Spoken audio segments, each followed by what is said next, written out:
waktu itu saya ingat sekali Prof. Hasbullah pernah menyebutkan bahwa tidak ada lagi namanya JKA, tapi Aceh masih nyebut-nyebut JKA. Karena kenapa? Ya kalaupun Aceh bantu Jaminan Kesehatan Nasional, dia bantu dalam artian dia membantu gitu loh, tapi bukan kewajiban, semestinya seperti itu.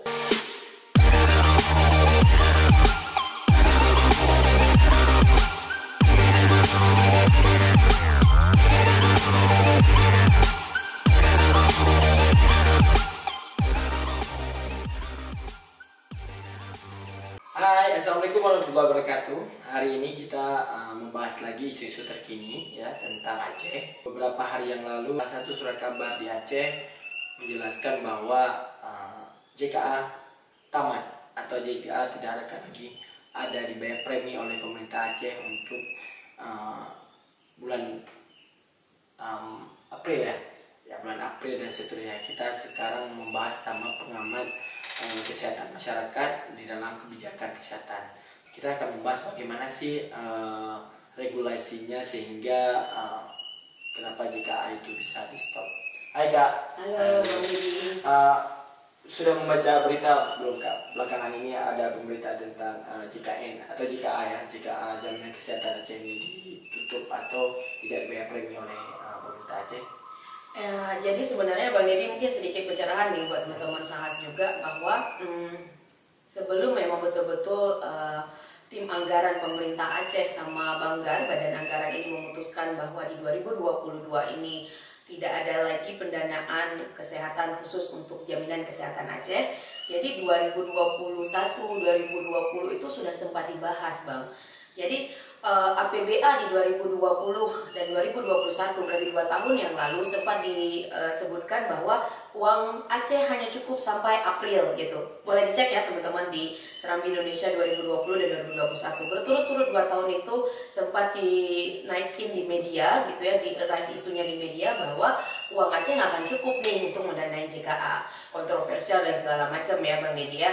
Tapi sebenarnya kita kan butuhnya tahu nih kenapa seperti itu. Nah itu yang paling penting, anak-anak muda kita tuh tahu itu gitu sebelum kita memang terus langsung mengatakan ini nggak benar nih, ini salah nih gitu. Jadi dalam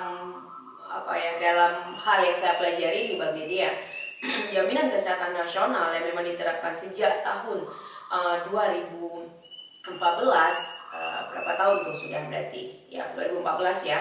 Jadi sebenarnya kan dia berdasarkan amanat undang-undang dan amanat undang-undang dasar lagi bahwa kesehatan, pendidikan itu hak setiap orang.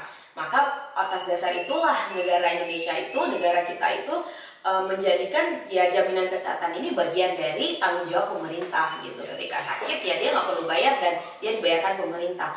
Dalam perjalanannya nanti memang ada pemerintah daerah seperti Aceh, Bali, kemudian dia menganggarkan sendiri uangnya untuk jaminan kesehatan, itu 2 hal yang berbeda. Sedangkan menurut amanat undang-undang itu nggak dibagi-bagi gitu.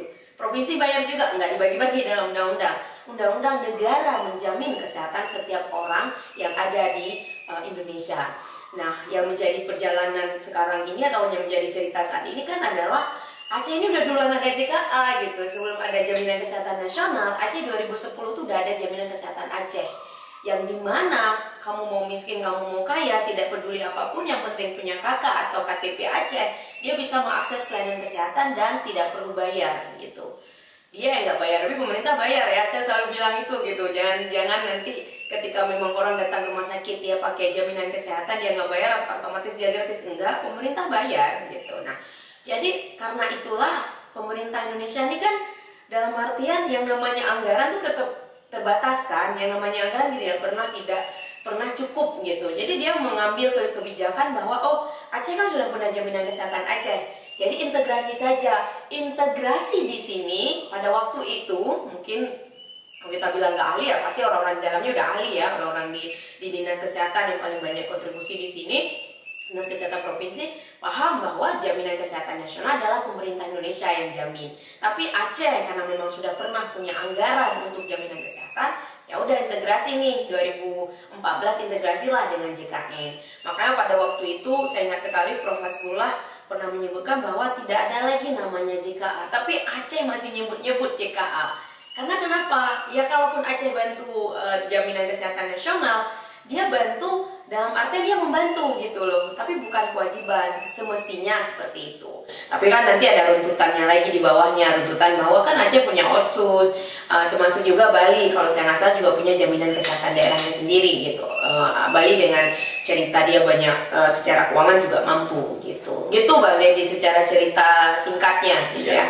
Kita melihat bahwa apakah di 2022 ini menjadi kuburan bagi JKA secara de facto ya, secara hukum karena nggak ada di negara? Mungkin saya bisa bilang tidak boleh selalu optimis juga, karena orang bilang optimis nggak bisa optimis juga. Mungkin hilangnya JKA dalam artian ada beberapa hal yang selama ini mungkin konsen pemerintah daerah yang sangat-sangat kita tahu, seperti ambulan misalnya, seperti pesawat terbang misalnya. Teman-teman saya berharap paham ya, pesawat terbang maksud saya penerbangan pasien yang berawat-dawat dari Banda Aceh ke RSCM atau ke Jakarta, atau ke mungkin Hasan Sadikin nggak banyak ya, ke Bandung dan ke ibu kota lah istilahnya, ke rumah sakit di atas rumah sakit ZA. Itu kan ada pesawat terbang, ada biaya pesawat terbang, satu pasien dan satu yang menjaga atau penjaganya. Nah itu kan dibayar selama ini oleh JKA dalam tanda kutip, mau nanti sebutnya JKA, mau nanti disebut APBD ya teman-teman ya. Jadi mungkin hal-hal seperti itu akan sedikit terganggu gitu, walaupun kita mau lihat lagi nih ke depan skemanya seperti apa. Apakah Aceh dengan tidak ada lagi nama MBB JKA tapi ada uangnya yang mungkin bisa dianggarkan untuk ambulan tadi dan untuk pesawat terbang dan lain-lain. Itu hanya dua contoh aja ya, tapi banyak hal-hal lain yang memang tidak di cover BPJS. Jadi juga ceritanya gini Bang Deddy, sejarah perjalanan jaminan kesehatan di dunia pun tidak ada jaminan manapun di dunia, bahkan Jerman yang memang negara penginisiasi jaminan kesehatan, tidak ada ceritanya mengcover semuanya. Bahkan Indonesia termasuk yang banyak coverannya. Ya termasuklah kita tahu ada operasi jantung dan lain sebagainya yang biayanya di atas 1 miliar pun mungkin ada beberapa yang masih di cover gitu. Nah kalau mau yang detailnya mungkin bisa cari tahu sendiri ya. Tapi Indonesia tuh udah lumayan banyak yang di cover sebenarnya, itu kalau membandingin sama negara tetangga atau negara lain. Nah kemudian kalau bicara JKA tadi ya mungkin ada beberapa yang keterbatasan kita Bang Deddy. Kalau dibilang JKA tamat, oke, saya setuju. Tapi dalam sisi lain kita punya JKN gitu, kita bagian dari Indonesia. Aceh ini bagian dari Indonesia. Ketika memang daerah lain mendapat akses yang sama untuk jaminan kesehatan nasional, apa-apa yang di cover oleh JKN ya Aceh juga dapat gitu. Jadi ini hanya seperti ya istilahnya kalau misalnya JKA tamat, oke, ada konsekuensi memang, saya juga setuju ada konsekuensi, tapi bukan berarti kita udah nggak bisa punya lagi jaminan kesehatan. Karena Bang Deddy harus tahu, menurut yang dikeluarkan oleh Serambi Indonesia kemarin ya, ternyata kan selama ini Indonesia itu, maaf nih bukan menyebutkan membedakan Indonesia aja, tapi biar gampang ya, APBN itu sudah nanggung 2,1 juta penduduk Aceh yang memang benar-benar tercatat oleh Kementerian Sosial orang miskin, yang tadi kelas 3 itu, yang dia nggak bayar sama sekali dan dibayar oleh APBN, dibayar oleh JKN pusat, jaminan kesehatan yang punya nasional. Nah sisanya gitu ya, ada sekitar 1,1 juta lagi itu dibayar pemerintah setelah diusut. Ternyata kan itu banyak yang di dalamnya adalah pekerja yang memang dia tidak pakai BPJS Mandiri, dia masih ditanggung sama pemerintah Aceh gitu. Jadi 1,1 juta itu jumlah yang banyak yang selama ini ditanggung oleh pemerintah Aceh, yang di dalamnya masih ada aja bukan orang miskin semua gitu. Karena orang miskin semua itu sudah ada datanya di pemerintah Indonesia atau di Kementerian Sosial, ada 2,1 juta. Makanya kemarin ketika salah satu mahasiswa saya sempat ke BPJS ya, beberapa data diminta waktu itu, ternyata kan terlihat gitu yang selama ini ditanggung oleh pemerintah Aceh sebagian besar adalah orang yang sebenarnya dia berhak untuk bayar sendiri gitu, seperti peserta mandiri, atau kalau PNS memang udah otomatis ya. Jadi tinggal berapa, berarti tinggal sekitar 1 juta lagi penduduk Aceh itu, sisanya adalah PNS dan yang bayar mandiri gitu Bang. Oh iya, berarti yang dibayar itu adalah premi orang-orang mampu Bisa kita bilang selama ini dan ini yang dikeluarkan data oleh BPS bahwa selama ini 1,1 juta penduduk Aceh dari total 5,2 itu yang dibayarkan oleh JKA bersumber adalah orang-orang yang ternyata mampu. Mungkin ya di antara itu ada 1-2 yang enggak ya, yang kemudian jatuh miskin dan lain sebagainya. Tapi kan data inilah ini kadang-kadang saya juga melihat teman-teman yang bekerja di bidang pemerintahan atau yang memang concern dalam kebijakan publik harus paham betul dengan pentingnya data gitu. Jangan main-main dengan data orang miskin gitu.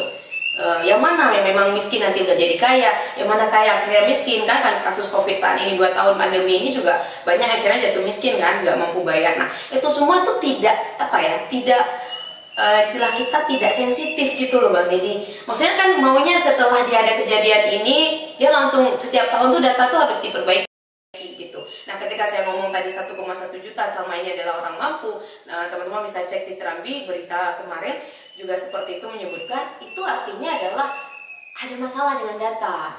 Bisa jadi kan pemerintah aja nggak tahu sama ini 1,1 juta itu mampu gitu, tapi setelah diusut ternyata ada yang mampu di antara 1,1 juta itu gitu Bang Deddy.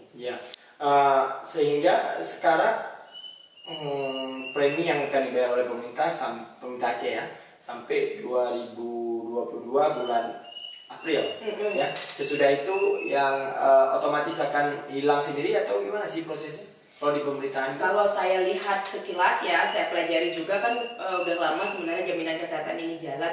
Kalau yang saya sudah pelajari sepertinya ini ya, asumsi saya sepertinya nanti otomatis tiba-tiba yang tadinya dibayar JKA ini akan jadi peserta mandiri ya. Mungkin ada surat tertulis, mungkin ada email atau apa gitu menyebutkan bahwa mereka sudah tidak bisa akses pelayanan kesehatan dengan kartu di tangan mereka. Kayak harus update apakah mereka akan bayar atau mereka ngurusin surat miskin untuk masuk ke kelas 3 tadi. Nah kalau mereka masuk ke kelas 3 otomatis kan dia dibayarkan APBN. Yang 2,1 tadi bisa jadi mungkin bertambah ke depan. Yang 2,1 selama ini dibayar oleh pemerintah pusat. Bisa jadi mereka kemudian yang 1,1 tadinya dibayar JKA nanti dia bayar sendiri mandiri dengan bersurat mungkin dari BPJS-nya. Banyak hal sebenarnya yang bisa dilakukan skemanya. Intinya adalah saya ingin teman-teman paham betul bahwa JKA tamat itu bukan berarti cerita kita tamat gitu, karena kan kita masih punya jaminan kesehatan nasional dan kita bagian dari Indonesia. Yang orang lain dapat akses ya kita Indonesia Aceh juga dapat akses gitu.